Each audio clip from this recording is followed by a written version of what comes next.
mama di mama yang nuku yang sara ina pa nuku ampa sara nuku anguru sara amrabi rabi na rota ka prati awulu na rota ka kubu arai bu buga awulu man.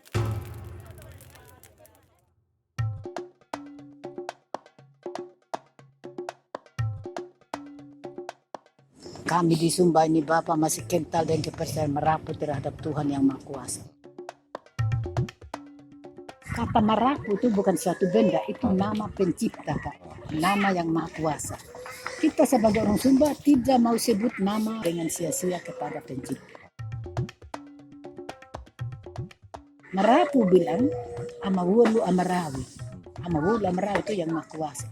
Dapat kita mau dapat nungara, tidak mau sebut nama Tuhan dengan sia-sia. Mau mata tidak ada manusia yang bertemu Tuhan. Semua kita lewat kepercayaan.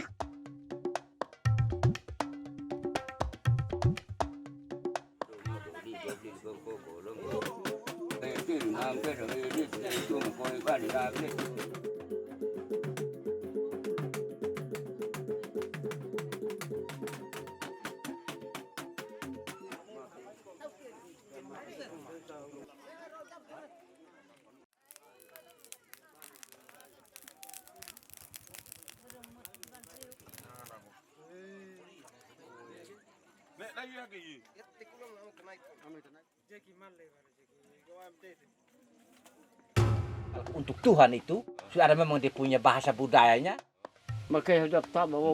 Mata besar, telinga besar. Berarti mata besar secara kita artikan secara ilmu, berarti dia segala-gala yang melihat. Kalau secara pendengaran, dia segala-gala yang mendengar, baik yang jahat, baik yang tidak jahat.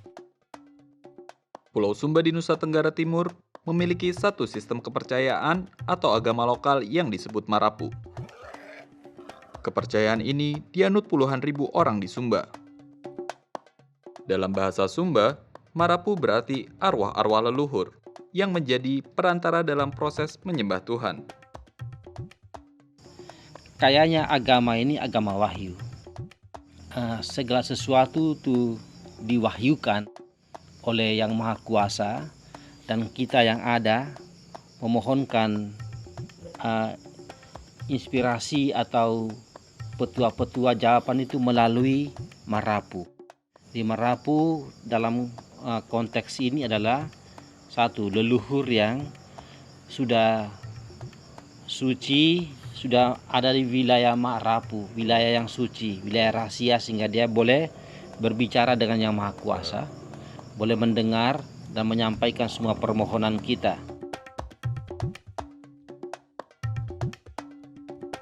Komunitas Marapu mempunyai itu intensi iman atau lebih pada siara spiritual. Itu yang juga menurut para rato mengapa Marapu langgeng sampai hari ini, walaupun ada agama-agama mayor yang masuk ke sini ya, Katolik, Islam, Protestan, dan sedikit Hindu dan Buddha.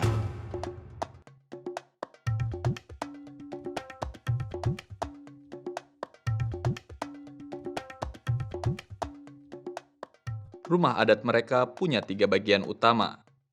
Bagian bawah untuk kandang ternak, bagian tengah sebagai tempat manusia, ruang atas untuk menyimpan padi, serta beberapa seserahan khusus untuk arwah para leluhur, seperti sirih pinang dan garam.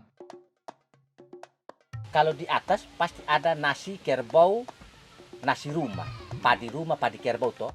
Setelah potong padi baru, kita ritual lagi. Kita ganti yang lama, kita masukkan yang baru, padi baru. Kita naikkan di loteng. Arwah nenek moyang kita yang ditinggi, yang sudah meninggalkan kita, datang malam-malam, datang bertamu, orang selamat. Kata sekarang selamat.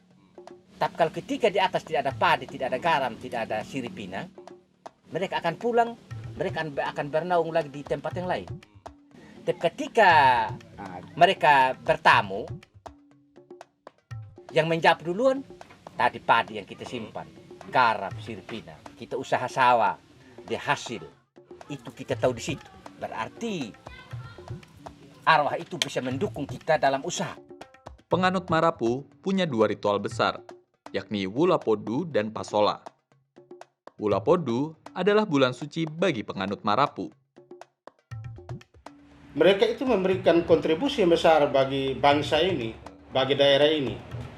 Karena kami di sini ada wisata budaya Pasola dan Podu. Pasola itu adalah satu kegiatan perang berkuda dengan menggunakan kayu atau lembing. Ada satu ritual Podu yang berlangsung selama sebulan, bulan suci, di mana warga mereka itu melakukan satu bentuk penyucian diri. Dari segala hal-hal yang dilakukan selama setahun yang tidak berkenan kepada Tuhan, Sang Pencipta, mereka melakukan satu ritual.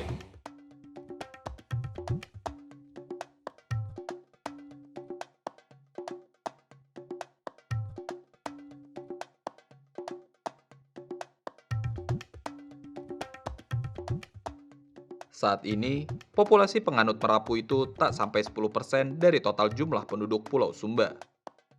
Pasalnya, ajaran ini sekadar bersandar pada tradisi lisan dalam penyebarannya. Dan selama ini, Marapu kerap kali dilihat dalam kacamata kebudayaan, ketimbang kepercayaan. Kini, putusan Mahkamah Konstitusi yang mengakomodir penghayat kepercayaan dalam sistem kependudukan bisa menjadi angin segar bagi penganut Marapu. Dia di data real dia punya kemungkinan bertambah. Ditambah dengan keputusan MK kemarin, mereka merasa tidak dianaktirikan oleh negara ini. Jadi semangat untuk mereka melakukan regenerasi itu akan bertumbuh. Tantangan utama bagi saudara-saudara ini, saya bilang, regenerasi. Karena anak-anak ini ketika tidak ditanamkan nilai-nilai kepercayaan yang sesungguhnya, mereka akan merasa tidak terikat, akan tertarik pada agama.